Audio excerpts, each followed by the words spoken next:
अस्सलाम वालेकुम, आप देख रहे हैं इनसाइड पाकिस्तान। मैं हूं मोहम्मद ज़फ़ीर। पंजाब एक बार फिर आइनी बहरान का शिकार। तहरीक एतमाद परवेज़ इलाही के लिए एक बड़ा इम्तिहान है। लेकिन मामला चूँकि अब जिस तरह माजी में हमने देखा पिछले 7 महीने पंजाब में इन आउट का सिलसिला जारी रहा, वही सिलसिला इस वक्त भी जारी है। और पंजाब का जो सियासी महाजराई थी वो एक बार फिर अदलिया के पास चली गई, और जो कि नहीं जानी चाहिए थी। इससे पहले भी चीफ जस्टिस साहब ये बात कह चुके हैं कि हमारे जो पार्लिमानी इश्यूज़ हैं वो पार्लियामेंट के अंदर होने चाहिए, चाहे वो सूबाई हों या वफाकी। लेकिन बदकिस्मती से ऐसा होता हुआ हमें नज़र नहीं आ रहा, और मामला एक बार फिर अदालत की तरफ गया है। और परवेज़ इलाही को डी नोटिफाई किया गया, और फिर इससे इस फैसले को अंडू किया गया। क्या वजह बनी, और तहरीक एतमाद भी और वोट ऑफ कॉन्फिडेंस का भी कहा गया।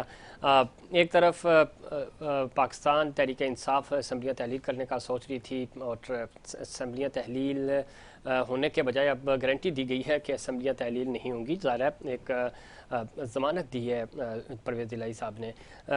इस चीज़ की नौबत क्यों आई, और मामला जो है वो इतना मुश्किल क्यों बना। इससे पहले ही जो हम देख रहे थे पिछले कई दिनों से मामला अच्छे चल रहे थे, डायलॉग की बात हो रही थी, और जो स्टेक होल्डर्स हैं वो डायलॉग की तरफ नहीं गए। एक बार फिर उन्होंने बहरान को गले लगाया।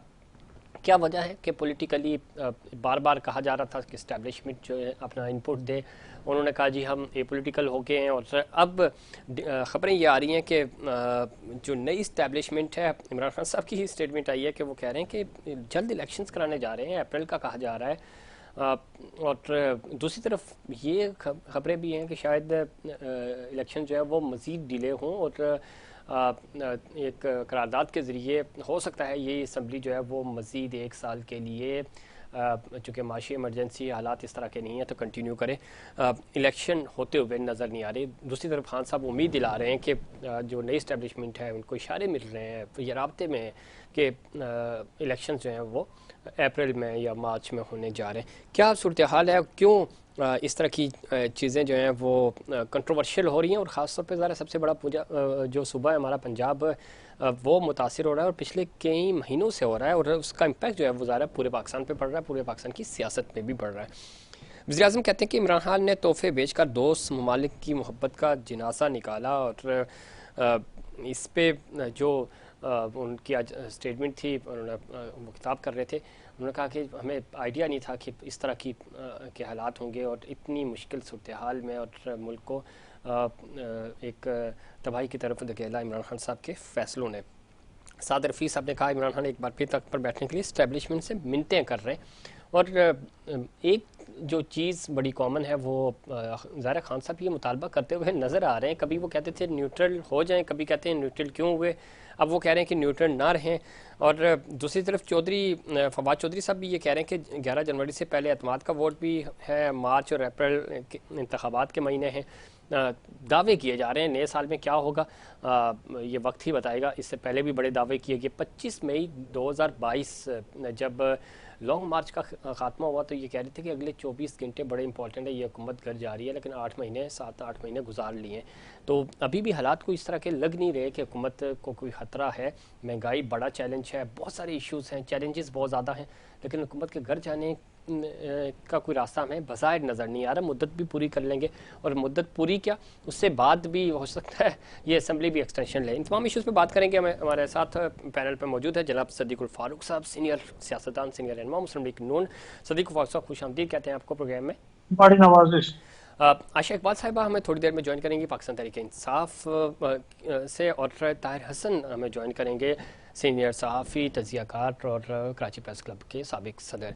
सदीकुल फारूक साहब, गुफ्तगू का आगाज़ आपसे करते हैं। किस तरह देखते हैं, एक तो बार बार कहा जा रहा था इस्टेब्लिशमेंट के हवाले से कि वो न्यूट्रल रहे, इस्टेब्लिशमेंट न्यूट्रल हुई, उनकी स्टेटमेंट्स आई, हुई या नहीं हुई ये भी एक अलग डिबेट है, बट कम अज़ कम स्टेटमेंट्स आई हमें। और लेकिन अब खान साहब का जो बयान आया वो ये कह रहे हैं कि इलेक्शंस भी होने जा रहे हैं, उनको वो राब्ते में भी हैं, नई इस्टेब्लिशमेंट के साथ बेहतर ताल्लुकात भी हैं। दूसरा मैं चाहूँगा कि इस स्टैब्लिशमेंट पे हम बात करेंगे ही, लेकिन पंजाब की जो सूरत हाल है सर, पंजाब डिस्टर्ब रहा। पहले हमजा शहबाज आए, फिर वो गए, परवेज़ इलाही साहब आए, अब उनको डिनोटिफाई किया गया, मामला फिर अदालत चला गया, गवर्नर की एंट्री होती है। आप किस तरफ देख रहे हैं, ये पूरी सूरत हाल किस तरफ जाती हुई नज़र आ रही है? बिस्मिल्लाहिर्रहमानिर्रहीम। मोहम्मद जफीर साहब, शुक्रिया। आपने पंजाब के हवाले से बात की है और ये भी बताया है कि इमरान खान कह रहे हैं कि इलेक्शन मार्च या अप्रैल में होंगे। देखिए, आज पहली बात तो ये है कि इमरान खान अवामी दबाव डालने में 100% नाकाम हो चुके हैं। उसके बाद वो जुबानी दबाव रखना चाहते हैं, रोजाना यू टर्न लेते हैं, कभी न्यूट्रल, कभी नॉन न्यूट्रल, कभी दाएं, कभी बाएं, कभी मैं जो है वो 1 साल इंतजार कर सकता हूँ इलेक्शनों के लिए, ठीक। कभी ये कि नहीं अभी कराएं। देखिए, ये सारी बातें दर हकीकत जो इमरान खान साहब ने एतराफ़ किए हैं अपने जराइम के, अब वो इकरारी मुजरिम है। चाहे वो फॉरेन फंडिंग का मामला हो, चाहे वो तोशा खाना हो, उसके अलावा भी बहुत सी चीज़ें हैं। और आरिफ अलवी, तो इनसे तवज्जो हटाने के लिए और इनके मंतकी और कानूनी नतीजे से बचने के लिए, क्योंकि ये तो ओपन एंड शट केसेस हैं, ठीक। इसमें इमरान खान की अपनी गवाही मौजूद है कि हाँ मैंने ये किया है, हाँ हमने फंड्स वसूल किए हैं, दस्तावेजी सबूत मौजूद हैं। वो इनसे अगर कानून अपनी राह ले और अदालतें जिरगा बनने की कोशिश न करें, तो अगर अदालतें यहाँ पंजाब में भी जिरगा ना बनती अदालत, देखे ना, अदम एतमाद 3 से 7 दिन, 3 से पहले नहीं, 7 से बाद नहीं, जी जी। आप 5 दिन दे दें। आपने 20 दिन या उससे भी कुछ एक आध दिन ज्यादा दे दिया। ये किस कानून के तहत? जबकि कोई मियाद मुकर्रर नहीं है गवर्नर के इस वोट ऑफ कॉन्फिडेंस जो है तलब करने की कि आप वोट ऑफ कॉन्फिडेंस लें। तो इस तरह के फैसलों में असल में माजरत से अदालतों का एहतराम करते हुए कि अदालतों का किरदार हमजा शहबाज को हटाने में भी आइन को अपनी तरफ से रीराइट किया गया, यानी जुर्म का इर्तिकाब नहीं हो सकता लेकिन सजा जरूर मिलेगी। ठीक। लेकिन सदीक फारूक ये साहब, ये एक चीज़ आप बिल्कुल ठीक कह रहे हैं, लेकिन एक चीज़ तो बड़ी इंपॉर्टेंट है, वो जो चीफ जस्टिस साहब ने कहा था, और जो मेरी भी अपनी अंडरस्टैंडिंग है, आप भी समझते होंगे, बाकी पैनलिस्ट भी इस चीज़ को, कि जी, जब आप फैसला छोड़ते हैं क्या किसी भी थर्ड पार्टी के लिए, चाहे वो अदालत हो या कोई और जी ताकत हो, तो ज़ाहिर है वो अपने हिसाब से फैसला करती हैं या उसमें कमी बेशी हो जाती है, और यही फैसले जब आपकी फेवर में आते हैं आप उनको वेलकम करते हैं, और पाकिस्तान तहरीक इंसाफ की फेवर में आते हैं वो भी उसको वेलकम करते हैं, और जो उनके खिलाफ जाता है तो उसको वो चैलेंज करते हैं। मोहम्मद जफीर साहब, मैंने यहाँ कोई ऐसी बात नहीं की। मैं कोई किसी के फेवर में आए फैसला तो वो उसे अप्रिशिएट करता है, उसके खिलाफ जाए तो वो जनाब अली तनकीद करता है। इसमें एक बात और फिर मैं बुनियादी बात करूंगा कि जो भी जाता है वो रिलीफ लेने के लिए जाता है, रिलीफ मिल गया तो ठीक, लेकिन मैं कहता हूं जी। कि कायदे कानून आइन से हटकर न किसी को रिलीफ दें, चाहे मेरा वालिद हो। मैं 3.5 साल बतौर चेयरमैन, मेरे पास अदालती इख्तियारात थे, मैंने अल्हम्दुलिल्लाह उन्हें 100% कानून के मुताबिक इस्तेमाल किया। ठीक है। कहीं किसी वकील ने, चाहे मुखालिफ हो, चाहे किसी के मुखालिफ फैसला दिया या किसी हाकिम ने दिया, ठीक है। जिसके खिलाफ फैसला दिया वो भी ये मान के गया कि आपने कानून के मुताबिक फैसला किया। मैं यहाँ एक और बात अर्ज कर रहा हूँ जफीर साहब, जो बड़ी अहम अहम बात यह है कि ये पूरा निज़ाम जो इमरान खान को लाने के लिए किया गया, उसमें कल 25 दिसंबर यौम कायद आज़म अलैहिर्रहमत का यौम पैदाइश, हजरत ईसा अलैहिस्सलाम अल्लाह के रसूल और नबी का यौम पैदाइश, उस दिन कराची में ये कहा कि बाजवा साहब ने सेनेट में और इलेक्शंस में मदद की इमरान खान की, नंबर 1। नंबर 2, नैब पर दबाव रखा गया और बगैर किसी जुर्म के गिरफ्तारी बहुत आसान बना दी गई। तो ये बातें आप जरा सामने रखें तो इमरान खान का जो इलेक्शन और उनका वजीर आज़म मुंतखब होकर 3.5 साल से ज्यादा किरदार है, वो सब का सब ठीक है। लेकिन इसमें इमरान खान साहब सदीक फारूक साहब, लेकिन इसमें इमरान खान साहब का क्या कसूर? 2018 से जी जी मैं आऊंगा, जी जी जवाब दे देता हूँ, चलें चलें जवाब दे देता हूँ।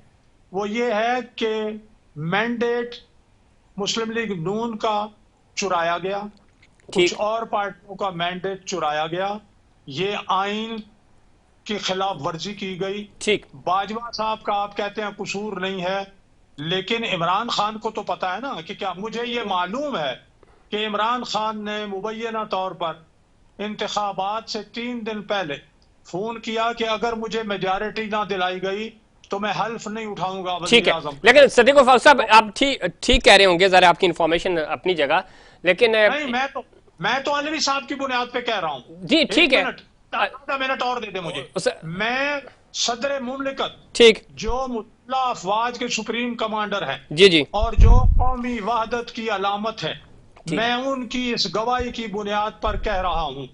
मैं ये कह रहा हूं कि ये इलेक्शन जो इमरान खान को मैंडेट दिया गया और वजारत उज़्मा उनको मिली, इस पे वजाहत आ गई सर, इस पे सदर साहब की वजाहत आ गई। लेकिन मसला सिर्फ ये है कि खान साहब ये कह रहे हैं कि आप जो दावा कर रहे हैं वो आप अपनी जगह बिल्कुल ठीक कह रहे हैं कि शायद आपके मैंडेट पे डेंट पड़ा। खान साहब ये कह रहे हैं कि 36 से 40 सीटें 2018 के इलेक्शंस की ऐसी थी जो बड़े नैरो मार्जिन से हम जीत रहे थे, हारे हैं, और इनफैक्ट वो हम जीत रहे थे, हम चैलेंज करने जा रहे थे, लेकिन हमें कहा कि छोड़ दें ये बातें, आप हुकूमत बनाएं, इसलिए कि मेरे पास अक्सरियत नहीं थी, हमें इत्तेहादियों के को साथ मिलाना पड़ा। तो वो अलग एक दास्तान बता रहे हैं कि हमारे साथ भी हाथ हो गया। तो किस किस के साथ हाथ हुआ वक्त बताएगा, तारीख बताएगी। लेकिन एक जुमला रिपीट करूंगा, एक जुमला जी कंप्लीट करें, मैं आशा इकबाल साहब की तरफ जाऊंगा। जी जी साहब ने कही है, जी जी, उसका मंतकी नतीजा यही निकलता है, उसका हकीकी नतीजा यही निकलता है कि इमरान खान को सेनेट में और कौमी असम्बली में जो अक्सरियत दिलवाई गई है वो बाजवा साहब ने दिलवाई, उनको अक्सरियत नहीं मिल रही थी। इसलिए मैं कहता हूं कि उनका मैंडेट जाली है, और इस मामले का अगर नोटिस न लिया गया तो इसका यह मतलब है कि हमें आइन की बालादस्ती और उससे कोई ताल्लुक नहीं है। जो मर्जी ताकत में आके डंडे से जो मर्जी कर दे, तो फिर क्या ये आइन के आर्टिकल 6 नहीं लगेगा उस पर? ठीक है सर, अदालतें खुली हैं, जिस पे लगना चाहिए, जाना चाहिए, आप अदालत भी जाएं, बिल्कुल चैलेंज करेंगे ये चीजें अगर ऐसा है तो। अच्छा इकबाल साहब, गुफ्तगू आप सुन रही थी, एक तो चूंकि पंजाब का बहरान है, बड़ा अल्लाह का नाम लेके बोला है जी जी, और उम्मीद है अल्लाह ऊपर देख रहा है कि सच ही बोला, यकीन है बल्कि, जी जी, और जाहिर बात है अल्लाह का बिस्मिल्लाहिर्रहमानिर्रहीम पढ़ के, अल्लाह के हाजिर नाजिर जान के इन्होंने जो कहा है, तो यकीनन ये सच कह रहे होंगे। लेकिन काश, मैं सुन रही थी कि काश ये मुल्क के अवाम की कभी कोई बात कर लें, इनको सिवाय हुकूमत के लालच की और कोई बात नहीं आ रही। आपको पता है 8 महीने में वफाकी हुकूमत ने अभी तक सूबाई हुकूमतों को ज़कात नहीं दी। जी हेलो, जी जी सुन रहे हैं हम आपको, ठीक है। अब आप ये देखें कि जो लोग खाना ही ज़कात के मद में से खाते थे या बच्चों को फीसें जाती थी, 8 महीने से 6 अरब रुपया ज़कात का वो हुकूमत ने नहीं दी। वो क्या हुकूमत जो होती है वो, यानी माँ बाप के बाद हुकूमत का सबसे पहले फर्ज है कि जब इन्होंने डिपार्टमेंट्स को पैसे ही नहीं दे रहे, इन्हें सिर्फ हुकूमत का, काश आटा कहाँ पहुंच गया है, आगे आटा मिल नहीं रहा लोगों को रोटी खाने को 25 रुपए की रोटी हो गई है। इन्हें कोई अवाम की फिक्र है? इन्हें इमरान खान ऐसे जैसे हर वक्त उन्हीं का खौफ चढ़ा हुआ है। आप पॉलिसीज की बात करें, क्या किया 8 महीने में आपने? कुछ नहीं कर सके, महंगाई का खत्म करने आए थे, नहीं कर सके, इसमें कोई शक नहीं जी। इसमें आप प्याज 220 रुपए से नीचे कम नहीं आ रहा, ये प्याज नहीं अवाम को के हांडी को कैसे बनाए? इस वक्त मुल्क में गैस नहीं है, लोग क्या करें, किस तरह अपना चूल्हा जलाएं? ठीक, लेकिन आशा इकबाल साहब आप बिल्कुल ठीक कह रही हैं, महंगाई है और महंगाई बहुत ज्यादा है। कोई जितनी गवर्नमेंट का देखें, इनका काम है पॉलिसीज पे काम करें। ये कह रहे हैं कि आपने इतनी IMF के साथ इतनी गलत डील की, इदारों को इतना तबाह कर दिया कि हमें जब ये कोई इदारों को तबाह नहीं किया, इनके ऊपर दुनिया कोई भरोसा नहीं कर रही। ओवरसीज पाकिस्तानियों ने फंड भेजने बंद कर दिए हैं। आप देखें 7.5 लाख लोग माइग्रेट कर गए हैं मुल्क से। आशा इकबाल साहब, आशा इकबाल साहब, एक वज़ीर-ए-आज़म की स्टेटमेंट में कोट कर देता हूँ। वो ये कह रहे हैं कि जी इमरान खान ने तोहफे बेचकर दोस्त मालिक की मोहब्बत का जनाजा निकाल दिया, लोग हम पे ट्रस्ट करने को तैयार नहीं है। ये तो इनकी अपनी है ना। आज खान साहब आ जाए, मैं देखती हूँ दोबारा हालात कैसे नहीं ठीक होते। कहाँ कितना ये नहीं, लोगों को हर चीज खाने की मैसर थी। इन्होंने तो लोगों के मुंह से रोटी का नवाला भी ले लिया। इन्होंने वो 8 महीने में किया। डॉलर देखें कहाँ पहुंच गया, पेट्रोल कहाँ पहुंच गया। अब हल क्या होगा आशा इकबाल साहब, आपको क्या नजर आ रहा है? इन्होंने आगे से अदारे, आप ये अभी अदालतों की बात कर रहे हैं। मैं इस भाई को कहती हूँ जी कि मैं इनको 3 केस देती हूँ। जी जी, ठीक है। आज भी मैं सर्विसेज का बच्चा अभी फौत हुआ है, सारी रात में उसके लिए गई हुई थी, उसको गोलियां लगनी, चले उसको इंसाफ दिला दें। एक और मासूम औरत फाउंटेन हाउस में पड़ी है जिसके खामन ने उसके 3 बच्चे कत्ल करके उसको किया। मैं आपको 3 केस देती हूँ, 3 लोगों को इंसाफ दिखा दें। इस मुल्क की तकदीर ही ऐसी है 58 से लेके अब तक, यानी जो ये आशा इकबाल साहिबा, आप ये जो कह रही हैं, ये ऐसे तो हजारों लाखों केसेस हैं पूरे पाकिस्तान में। 2 बड़े केस कर रहे हो, एक आपके इमरान खान साहब को गोलियां लगी, उसके ऊपर कोई तहकीकात नहीं हो सकी, और कल 27 दिसंबर बेनजीर भुट्टो की शहादत का दिन है, उसके ऊपर कुछ नहीं हो सका। हाई प्रोफाइल केसेस हैं, तो यहाँ आम आदमी को क्या इंसाफ मिलेगा? आम आदमी को क्या हाल होगा? और ये बातें करते हैं आइन की, ये बातें करते हैं कानून की। लेकिन आइन और कानून की बात तो करनी चाहिए। मैं तो नहीं ये फिर क्या आइन है और कौन सा? ये तो पाकिस्तान को ना जंगल भी कहना जंगल की बेइज्जती है। जंगल के भी कोई असूल होते हैं, यहाँ तो कोई असूल रहा ही नहीं है। अब बड़ी बात कह रही हैं आप। इन्होंने 8 महीने पहले लुटा करेसी की है, लोगों को खरीदा है। इस तरह तो जानवर भी नहीं बिकते जो इन्होंने किया है। कहीं मुल्क में आप किसी बाहर जाके किसी को मुल्क शर्म आती है लोगों को, क्या पाकिस्तानी बताते हुए कि हाँ ये वो लोग हैं, वो अमेरिकन कह के गया था, ये वो कौम है जो अपनी माँ भी बेच देती है पैसों के लिए। जब अफसोस की बात है, नहीं होना चाहिए ऐसा, लेकिन ज़ाहिर है आइन और कानून की बालादस्ती होगी। ये कोई कहाँ है बालादस्ती? होनी चाहिए ना, नहीं है लेकिन होनी चाहिए। इसके लिए ज़ाहिर है आपको, आप वोट लेके आप इसलिए गई हैं, सदीकुल फारूक साहब वोट लेके इसलिए जाते हैं। इंसाफ नहीं मिला, इमरान खान को इंसाफ नहीं मिला। आप मुझे बताएं, अभी हमारी परसों ही खान साहब से मीटिंग हुई थी, जितनी वो तकलीफ में है जी। ये नहीं, आप ये देखें एक इंटरनेशनल बंदा है वो, ये सारी दुनिया उसकी तारीफ करती है। तारीफ करती है।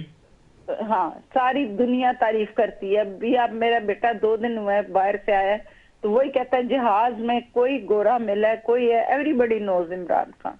एक इंटरनेशनल स्टैंडर्ड का वो एक लीडर है, और उसको गोलियां लगी हैं तो इतनी वो तकलीफ में है, और उसको क्या इंसाफ मिले?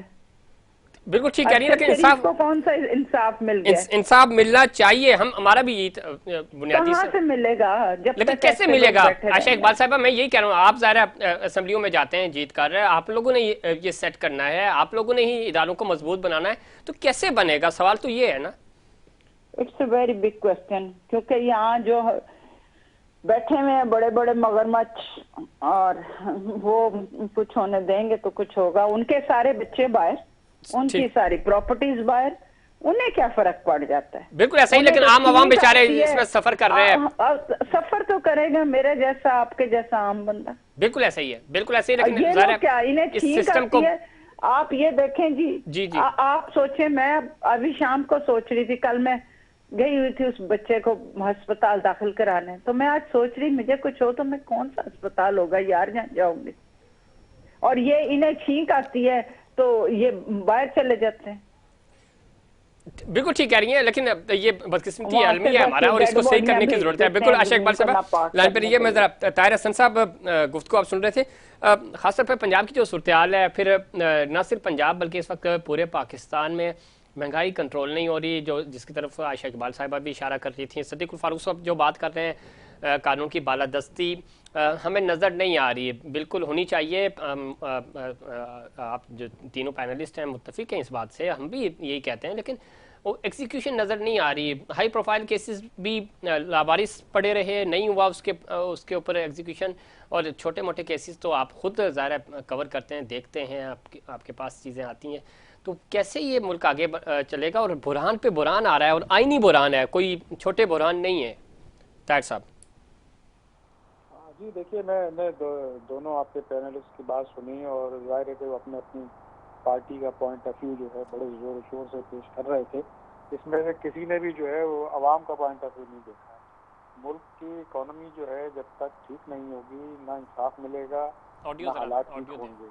इकोनॉमी ठीक करने के लिए जो लीडरशिप चाहिए होती है, उसका विजन चाहिए होता है, बदकिस्मती से हमारी बड़ी पार्टियों में तो वो है भी नहीं। ऐसा लगता है कि हमें तो फाइनेंस मिनिस्टर भी जो है बाहर से बुलाने पड़ते हैं, या बैंकर्स को हम जो है इकोनॉमी बना के उसकी इकोनॉमी उसके हवाले कर देते हैं।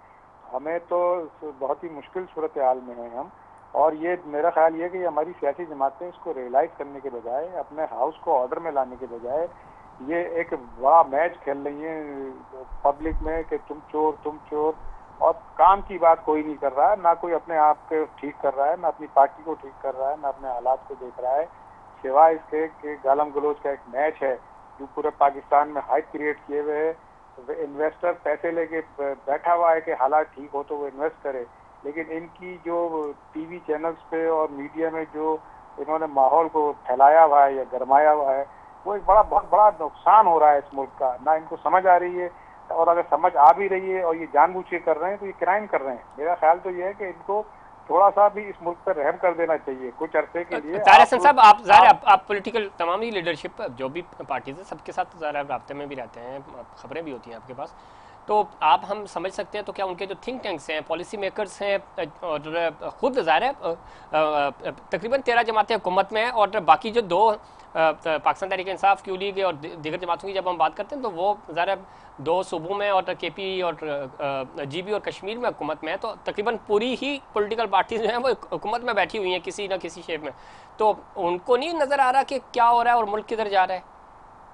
देखिए, बात यह है कि इनके पास थिंक टैंक वैंक का तो मुझे तजर्बा नहीं है कि मैं जो इनकी बातें सुनता हूँ या इनकी चीज़ें देखता हूँ, इनका विजन देखता हूँ, मुझे नहीं लगता कि इनके पास थिंक टैंक है। इन्होंने तो एक ही दिमाग में बिठाया हुआ अपना कि टैंक पे बैठ के आ जाएंगे, हम पावर में आ जाएंगे, और नहीं आते तो फिर वो उसकी शिकायतें करते हैं। उस पर टैंक तो पीछे हट गए, इस दफा तो टैंक भी नहीं है ना। चलो जी, वो तो अगर हट गए हैं तो फिर तो जाहिर है कि यार ये इसीलिए तो परेशान है कि अब मेरी बारी जो आनी नहीं है, तो टैंक मिलेगा ही नहीं किराए पे, तो मैं कहाँ से बैठ के आऊंगा। लेकिन उन टैंक वालों ने भी तो बहुत जो है इनको ना देखा, ना समझा, ना इनका विजन देखा, ना इनकी इकोनॉमिक एक्सपर्ट देखी। सर उनका काम भी तो नहीं है ना, वो क्या विजन देखेंगे? विजन तो दानिशवरों ने देखना है, इंटेलेक्चुअल्स ने देखना है, पॉलिसी मेकर्स ने। मेरे मुल्क में कोई भी इलेक्शन जो है वो उसका इलेक्शन तो हुआ, सब कुछ ठीक हुआ, लेकिन रिजल्ट किसी और मर्द की मर्जी से आया। फिर हुकूमतों को जो है वोट आउट नहीं किया गया है, हुकूमतों को जो है वो चॉइस की बुनियाद पे निकाला गया है।